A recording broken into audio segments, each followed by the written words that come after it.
여러분 안녕하세요. 나들이TV입니다. 정치 이슈에 매몰되다 보면 우리 개개인의 실속을 챙기지 못하므로 돈의 흐름을 따라가 보겠습니다. 최근 부동산 시장이 심상치 않습니다. 서울 집값이 다시 들썩이면서 서울시가 외국인 부동산 거래에 대한 모니터링을 시작했습니다. 이 조치는 사실상 중국인 투자자들을 겨냥한 것이라는 분석이 지배적입니다. 오세훈 서울시장이 외국인에게도 토지거래 허가제를 적용하는 방안을 검토하고 있다고 밝힌 것은 같은 맥락이죠. 현재 불균형한 부동산 정책은 누구를 위한 것인가 알아볼까요?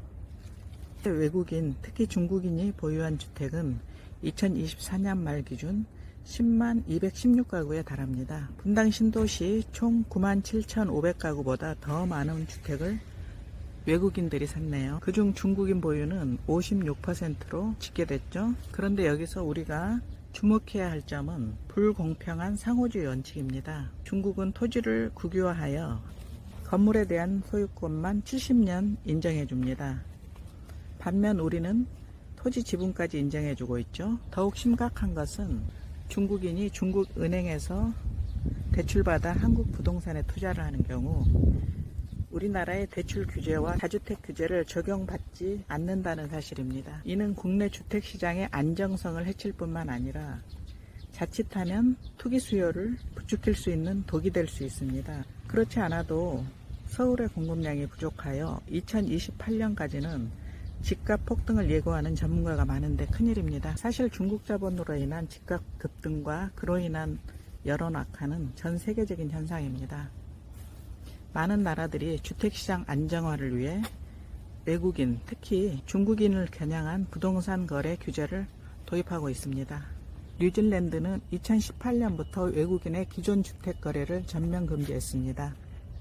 캐나다 역시 2023년부터 외국인의 주택 구매를 금지했으며 밴쿠버, 토론토 등 대도시에서는 구매가의 10 내지 25%의 외국인 투기세를 도입했습니다. 호주 또한 집값 급등으로 사회적 갈등이 커지자 외국인은 신축 분양만 거래하도록 제한했습니다. 싱가포르는 아시아 국가 중 가장 먼저 중국인을 겨냥해 외국인 부동산 구매 시 인치세를 60%까지 인상했습니다. 취득가액이 10억 원인 경우 6억 원의 인치세를 내야 한다는 뜻입니다. 이렇게 전 세계적으로 외국인 부동산 규제를 강화하는 추세 속에서 안타깝게도 우리나라 정부는 그동안 여당이든 야당이든 이 부분에 대해 명확한 규제를 하지 않고 있었습니다.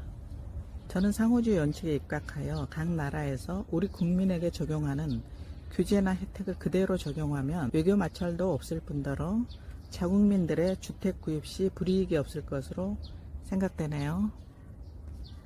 그런데 다행히 이번에 서울 지역 급등 현상에 대해 서울시가 움직이기 시작했습니다. 서울시는 외국인의 부동산 취득 시 자금 조달 비용을 면밀히 검토하고 토지거래 허가 지역에서의 실거주 의무를 지키는지 조사하여 불이행 시 취득가액의 10% 이행 강제금을 부과하기로 결정했습니다. 하지만 제가 가장 불합리하다고 느끼는 점은 바로 내국인에 대한 과도한 다주택 중과입니다. 우리나라 다주택자들은 마치 투기꾼들 마냥 죄인 취급을 받으며 양도세가 최대 85%까지 적용하는 세계 어디에서도 찾기 힘든 법을 감수하고 있습니다. 국민들을 힘들게 하면서 정작 외국인들에게는 양도세, 취득세 감면 혜택에 다주택까지 허용하는 이상한 나라가 되고 있습니다. 투기성 자금을 막고 내국인의 주거 안정성을 확보하기 위해 전 세계적인 추세에 맞춰 외국인들의 주택 구매에 대해 제한을 강화할 필요가 있습니다. 모든 국민이 안정적인 주거 환경을 누릴 수 있도록 탁상 행정가가 아닌 진짜 현장 전문가를 불러 의견을 들어야 될 것 같습니다. 우리 국민들이 불합리한 역차별을 받지 않고 공정한 세상에서 살 수 있도록 어떤 변화가 필요할까요?